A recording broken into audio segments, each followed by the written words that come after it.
In the vibrant, smog-filled streets of California, Adekunle Alade disembarks from a long flight. His eyes alight with ambition. A young Nigerian with striking features and a towering presence, he arrives with a mission to study law and eventually uplift his homeland. His journey is fueled by sacrifice.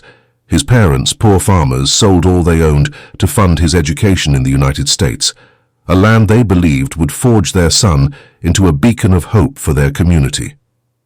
Adekunle's first year is marked by relentless struggle. Despite his scholarship covering tuition, the cost of living is a burden too heavy, and each day is a battle against financial suffocation. His academic brilliance draws attention, but it's his extraordinary looks, dark skin, athletic build, and arresting gaze that make him a standout in every crowd. As the pressures mount, Adekunle faces a stark choice: continue his studies and risk destitution, or step into a world where his physical appeal could be his salvation. In his first year, Adekunle quickly became popular, drawing the attention and admiration of many due to his striking looks, often described as having the ethereal beauty of a classical statue. Among his newfound friends was Edward, an African-American student with a keen eye for potential and a sharp mind for business. Like Adekunle, Edward was ambitious, but he also possessed a pragmatic streak that made him adept at navigating the complex social landscapes of university life. Edward Carter, an African-American classmate and a budding entrepreneur, sees an opportunity in Adekunle's plight. After a year of financial struggle, barely scraping by while pursuing his studies, Adekunle's plight catches the attention of Edward. Edward sees Adekunle's potential beyond academics. He sees a star in the making. Offering a way out, he introduces him to the glossy and cutthroat world of modeling. "Ade, you're more than just a student trying to survive. You could be a star," Edward insists, sensing the desperation hidden behind Adekunle's stoic facade. Adekunle, desperate and mindful of his family's sacrifices, hesitates but eventually accepts. When Adekunle reflected on the sacrifices his parents had made and the expectations of his community back home, he found himself wrestling with his decision. However, the weight of his current struggles and the allure of a potential solution presented by his friend Edward were too pressing to ignore. Edward had the connections, and all that was needed was Adekunle's nod to move forward. Without further delay, Adekunle rushed to Edward's room and accepted the offer. It was a modeling job, and Edward assured him that with his striking beauty only a minor polish was necessary. True to his word, Edward linked him up with a modeling agency that welcomed Adekunle enthusiastically. The pay was astonishingly generous, so much so that Adekunle could hardly believe it. "Is this really true?" he asked Edward as he signed the contract. The reality of his new career began to sink in as they left the modeling agency. Overwhelmed and slightly dazed, Adekunle knew this opportunity could be the end of his financial woes. Initially, Adekunle planned to juggle both his studies and modeling. However, as the months passed and the money flowed in, the demands of his new career overwhelmed him, and balancing the two became increasingly unmanageable. That day, he couldn't wait to share the news with his parents. Dialing home, the excitement in his voice was palpable. "Your voice carries excitement, my son," his father observed the moment he heard Adekunle speak. "I'm happy, Papa," Adekunle responded, his voice bubbling over with enthusiasm. "Tell me, my son, what happened? Why this excitement?" "I got a job, Papa," Adekunle blurted out, unable to contain his joy. "That's big, my son. I'm happy too. What kind of job pays so well?" his father inquired, curiosity laced with concern. "It's a modeling job, Papa," Adekunle replied, the enthusiasm still evident in his tone. There was a pause on the line as his father processed the information. "I do not approve of that, my son," his father finally responded, his voice heavy with worry. "You need to slow down and earn your reward. I know it has not been easy for you, but there are other choices."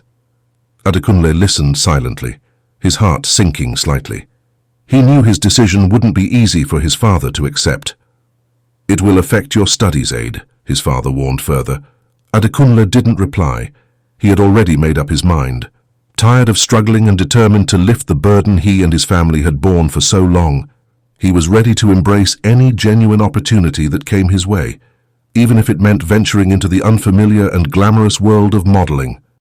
Reluctantly, Adekunle steps in front of the camera, and instantly his image captivates the fashion world.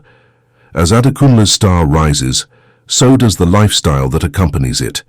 Lavish parties, adoring fans, and a flood of money sweep him into a life he never imagined. The modeling gigs are exhilarating, yet each photo shoot and runway walk drags him further from his initial purpose. His new world is thrilling, but shadows lurk beneath the surface, temptations abound, and moral compromises become frequent. Adekunle's entry into modeling is meteoric. His unique appearance and captivating presence earn him the nickname the Dark Prince. Initially planning to balance his studies and new career, he soon finds the allure of easy money and fast living too compelling. Lavish parties, exotic travel, and the adoration of fans begin to fill a void he hadn't known existed. As months turn into years, the modeling world not only changes his lifestyle, but starts to erode his values. Gradually, the pressures and allure of the modeling world began to overwhelm Adekunle. He excelled in his job, rapidly rising through the ranks of the industry. Offers poured in from all corners of the globe, for modeling everything from shoes and shirts to suits, necklaces and perfumes. One day, during a bustling photo shoot, Adekunle was introduced to Olivia Milton, a brilliant artist known for her evocative portraits that seemed to delve deep into the souls of her subjects. Moved by Adekunle's narrative and his initial dreams of empowering his community, Olivia was inspired to paint his portrait, envisioning it as her next masterpiece. However, as Adekunle's fame soared, the seductive allure of celebrity life began to ensnare him. The constant flash of cameras, the roar of applause on the runway, and the glamour of public adoration gradually eclipsed the humble, God-fearing young man he once was. Surrounded by luxury and a carefree lifestyle that included nights of drinking, womanizing, and endless parties, Adekunle began to lose sight of his core values and beliefs. Engulfed in this new world, he became obsessed with maintaining his youthful appearance and the superficial beauty that had brought him fame. In his relentless pursuit of eternal youth, Adekunle began to engage in increasingly risky behaviors, forming dangerous connections that promised to preserve his looks at any cost. He forgot about his home, his parents, and the community waiting for his return, focusing solely on the superficial aspects of his life. As time passed, the impact of his lifestyle began to manifest in his portrait. While Adekunle continued to look youthful and vibrant, the portrait aged, adding years and a creeping sense of corruption to his depicted image. It became a stark, haunting contrast to the living Adekunle, a mirror to the moral and spiritual decay he was undergoing, even as he remained physically untouched by time. Amidst this whirlwind of success, Adekunle made the difficult decision to quit school entirely, deciding to fully immerse himself in his burgeoning modeling career. When Edward confronted him about this drastic change, Adekunle responded with a mix of defiance and arrogance. "I came here to make money and change my life, Edward. Wasn't it you who suggested this path?" he asked, his tone laced with mischief. Edward, visibly concerned, replied, "Yes, but you're losing sight of why you started this journey. Quitting your studies was never part of the plan." Adekunle, feeling cornered yet emboldened by his success, retorted, "I've chosen my path, my friend. Thanks for your help, really, but this is where I part ways with the old Adekunle." With that, he dismissed Edward's concerns, signaling a turning point in both his career and personal life. As the years passed, Adekunle's portrait continued to age, capturing every trace of his moral decline, while he himself remained youthfully pristine. The chasm between the image in the painting and his actual appearance widened, a cruel reminder of the consequences of his choices. Despite his eternal youth, personal relationships faltered, notably his engagement to Eleanor Cromwell, a woman of significant standing and substance within his social circle. Eleanor, deeply in love with Adekunle, eventually parted ways with him, driven away by his growing obsession with his appearance and his indifference to deeper connections. Adekunle's life became a series of shallow pursuits for money and vanity. Realizing the damning evidence of his decay reflected in his portrait, he wrapped it in paper and hid it from view, unable to face the monstrous image he had become in art, if not in flesh. As his friends aged and some passed away, Adekunle, locked in his eternal youth, revelled in his unchanged beauty, detached from the natural progression of life. One day, an old acquaintance, Edward, the very friend who had first guided him into modelling, appeared unexpectedly.